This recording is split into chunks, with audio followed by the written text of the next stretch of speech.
A woman set out for a morning hike, but she never reached the trail.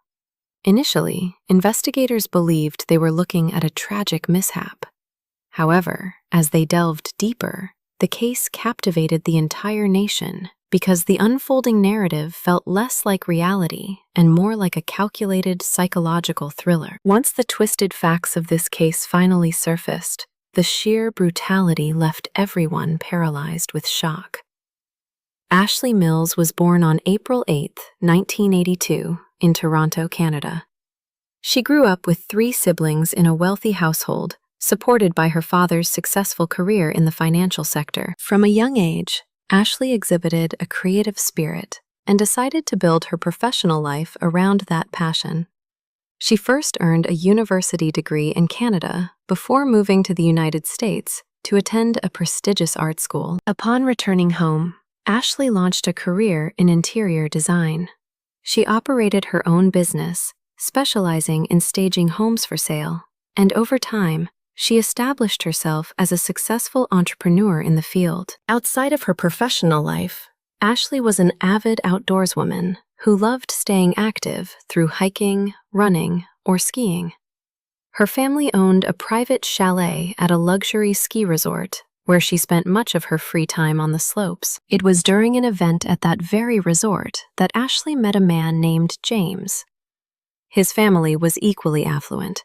His mother held a high-ranking position at Warner Brothers, and his grandparents were the founders of a well-known charitable organization. Ashley and James shared an immediate connection, bonding over their mutual love for nature and their dreams of raising a large family.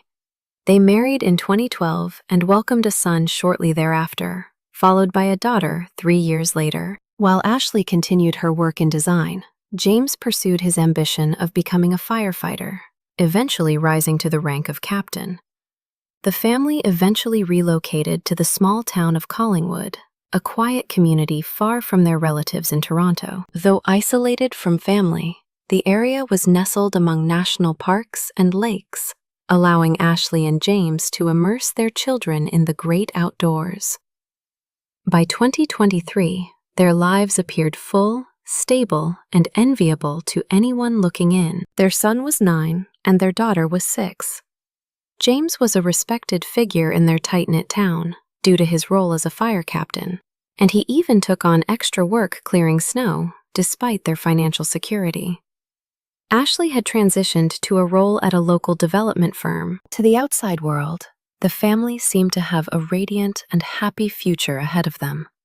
But on the morning of January 26, 2023, that illusion was shattered forever. That day, Ashley, just months away from her 41st birthday, decided to head out for an early walk, a routine she had performed hundreds of times.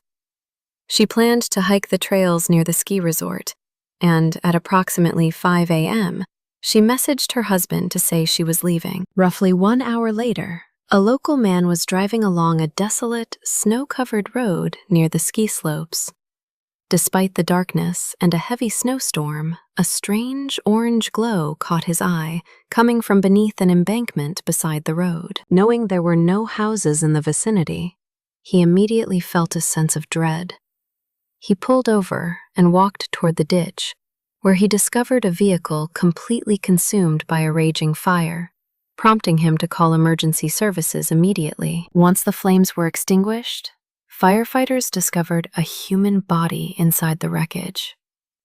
Due to the intensity of the fire, visual identification was impossible, so police traced the license plate of the sport utility vehicle back to Ashley and James. Authorities attempted to contact both individuals, but neither answered their phones. As news of the incident spread, Ashley's colleagues informed police that she had failed to show up for work that morning. Eventually, officers located James at one of his snow removal jobs. When the police delivered the news that their vehicle had been found incinerated with a body inside, James appeared to be in a state of total shock. He flatly refused to accept the possibility that his wife could be dead. While the medical examiner worked to confirm the victim's identity, investigators began questioning James to reconstruct the morning's events. After being taken to stay with relatives, he composed himself and began providing details to the detectives. James explained that Ashley had planned to walk one of her favorite routes that morning. However, he claimed they had argued intensely about it the night before because Ashley usually took the dog while he stayed with the kids. Since she was heading to the trail without the dog, James would have to walk the pet, meaning their young children would be left unattended for a period. By morning, they seemingly moved past the issue, and Ashley sent a text apologizing for her earlier frustration. James replied that the children were still asleep, so he could handle the dog without any trouble. Shortly after, Ashley messaged again, mentioning she had forgotten to remove gas cans from the car, which she had filled for their snow equipment the previous day. She complained that the odor of gasoline was so overpowering that she had to drive with the windows down despite the freezing temperatures. This detail was crucial to investigators, as the scent of accelerants and the open windows at the scene had already raised red flags. Minutes later, a final text arrived from Ashley. She wrote that she was experiencing a sudden bout of vertigo and felt unwell. James noted that she suffered from inner ear issues, and the intense gas fumes likely triggered a dizzy spell. Ashley's last message stated she was turning around to head home to do her workout there instead of the trail. Consequently, police began to consider the theory that she lost control of the vehicle during a medical episode, leading to a fire fueled by the spilled gas cans. Detectives initially found James's account to be plausible and consistent with the evidence they had gathered. He cooperated fully, handing over his phone to show the text exchange and providing security footage of Ashley driving away shortly after he left to walk the dog. Despite this, certain aspects of the crash site continued to bother the experts. Most notably, the tire tracks in the snow indicated that there was no attempt to brake before the vehicle left the roadway and plunged into the ditch. While police considered if she had lost consciousness, the tracks showed the vehicle maintained perfect traction right up to the edge of the embankment. It had not skidded or spun out, as one might expect in a high-speed accident during a storm. Another disturbing detail emerged from the wreckage. The victim's body was found on the front passenger side, slightly forward of the seat. This suggested the body might have shifted during the impact, though experts doubted a person could move that far from the driver's seat. Sensing there was more to the story, investigators turned their attention to Ashley's extended family. Her relatives immediately expressed deep skepticism regarding the official narrative, doubting she would ever go for a hike in such a severe snowstorm. Furthermore, they were adamant that Ashley would never have agreed to leave her young children home alone while James walked the dog. When asked about the state of the marriage, the family painted a much darker picture of their domestic life. According to her relatives, James was a deeply controlling man who dictated almost every aspect of Ashley's life. He didn't just monitor her social interactions. He enforced a strict diet on the entire family and could not tolerate the presence of unapproved foods. It was James who had insisted on the move to Collingwood, a decision that effectively isolated Ashley from her support system in Toronto. The distance weighed heavily on her, and her family noticed she was becoming increasingly withdrawn. When family did visit, James was described as cold and distant, often sitting in silence and watching Ashley intently. Behind closed doors, arguments were frequent and vicious, with James often subjecting her to harsh verbal abuse. Ashley's sister once overheard one of these tirades and was horrified by the level of vitriol James directed at his wife.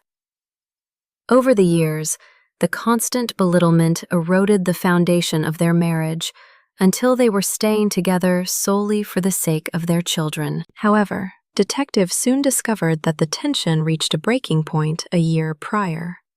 Ashley's family revealed that she had engaged in an extramarital affair with her employer, a secret that James eventually discovered in 2022. The affair came to light when the employer's wife found out and gave Ashley an ultimatum: confess to James or she would do it herself.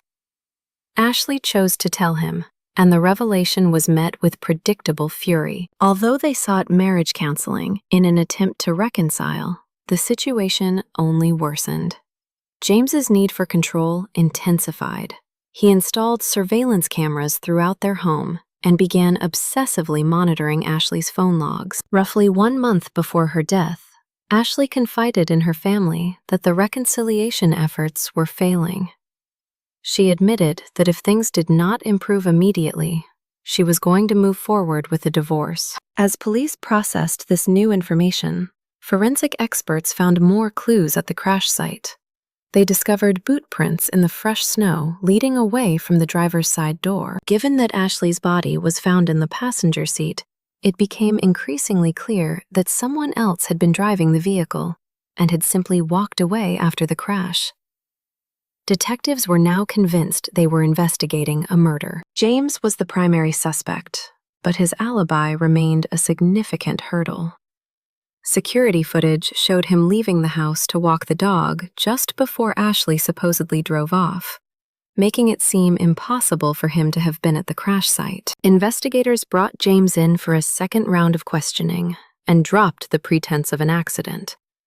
They told him directly that they believed Ashley had been murdered, yet James remained stoic, clinging to his original story. He even provided detectives with the exact route he claimed to have taken while walking the dog that morning. This specific detail would eventually prove to be his undoing. Detectives immediately drove the route themselves and canvassed the neighborhood for doorbell and security camera footage. After reviewing hours of video from multiple homes along that path, they realized James never appeared on a single camera. He had lied about his movements. Investigators then expanded their search to cameras between the family home and the crash site, hoping to find the sport utility vehicle. Their efforts paid off quickly, but another revelation was coming. Before they could process the new video evidence, Ashley's son provided a statement that chilled the investigators to the bone.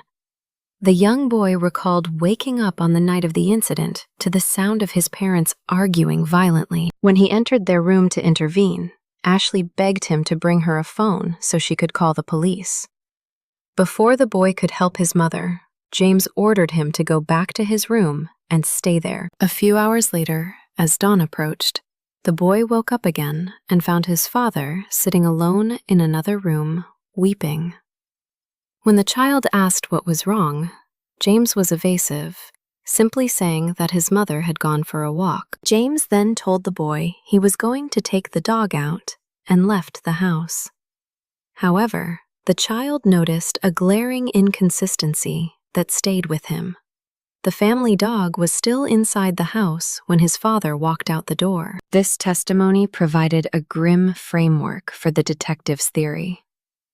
Shortly after, the medical examiner released the autopsy results, which provided the final, undeniable proof of foul play. Ashley had not died from the crash or the fire.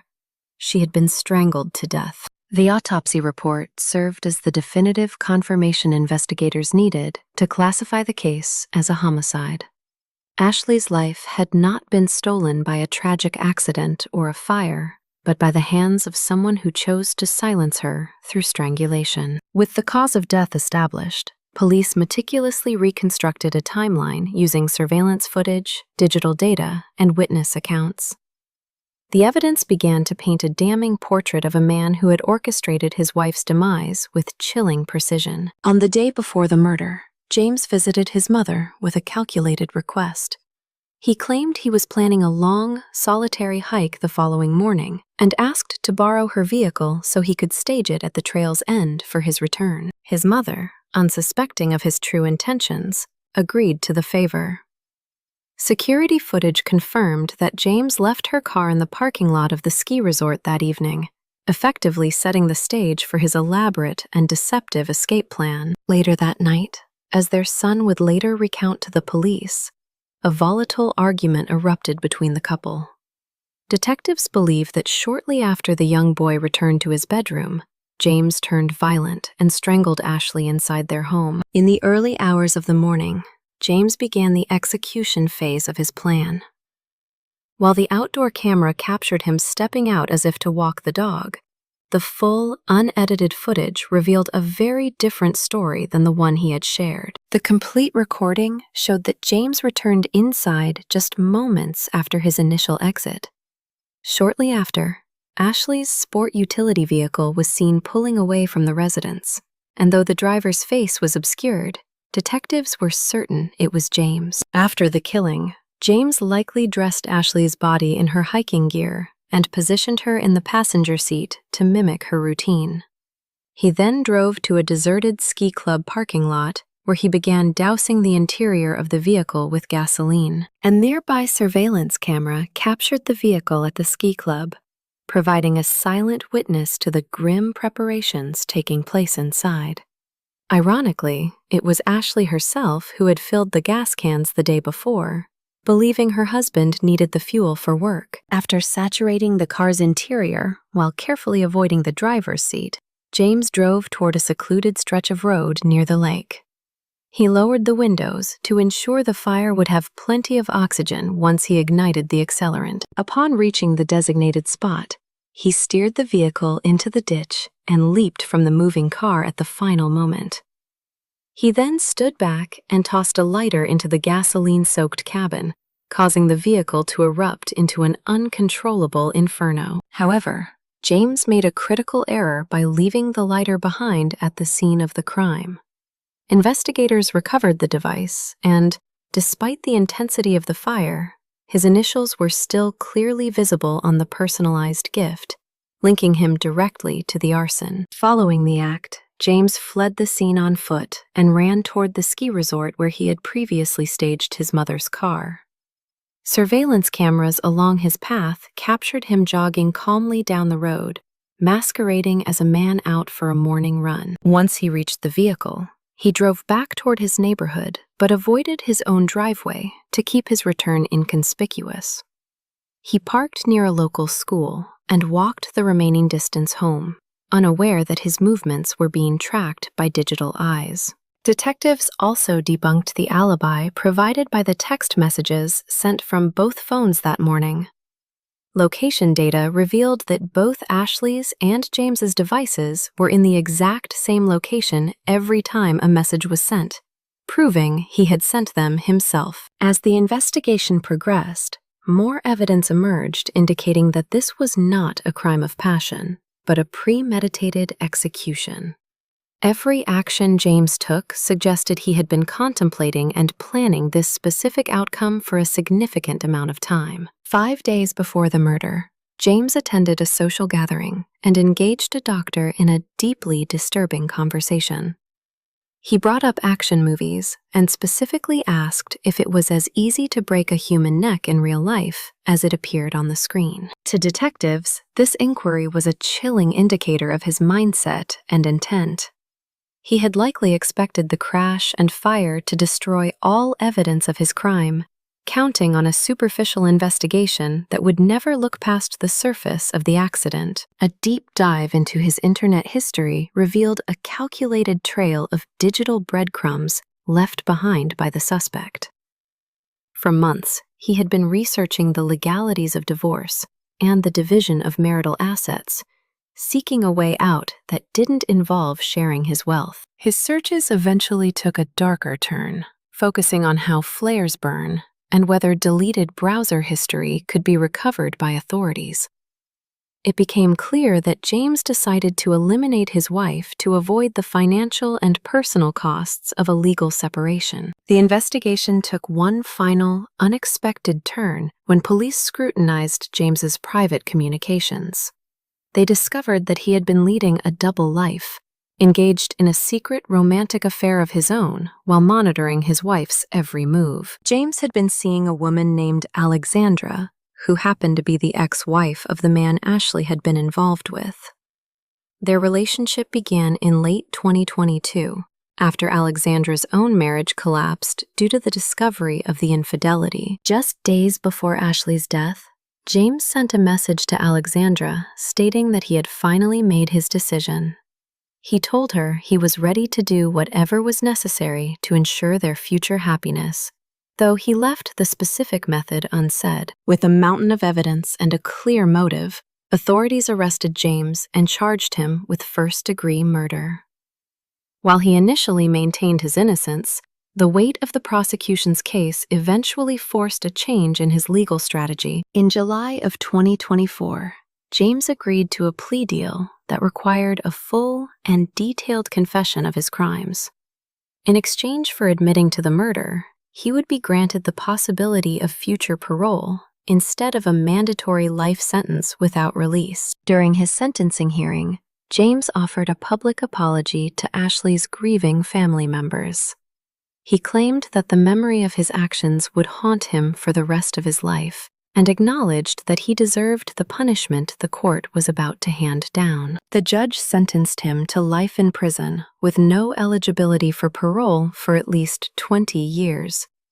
Additionally, the court issued a protective order barring him from any contact with his children until they reached the age of 18. Following the arrest and conviction, Ashley's children were taken in by her brother's family to provide them with stability. To escape the shadow of the tragedy and start over, the family ultimately chose to relocate to a completely different city. The fallout from the crime was swift. James was promptly dismissed from his position as a fire captain. In a show of support for the victims, his former department organized a fundraiser that successfully raised $150,000 for Ashley's children. James will not be eligible to apply for parole until the year 2045, though his release is far from a certainty. This tragic tale of deception and control serves as a grim reminder that the most dangerous threats can sometimes live within one's own home.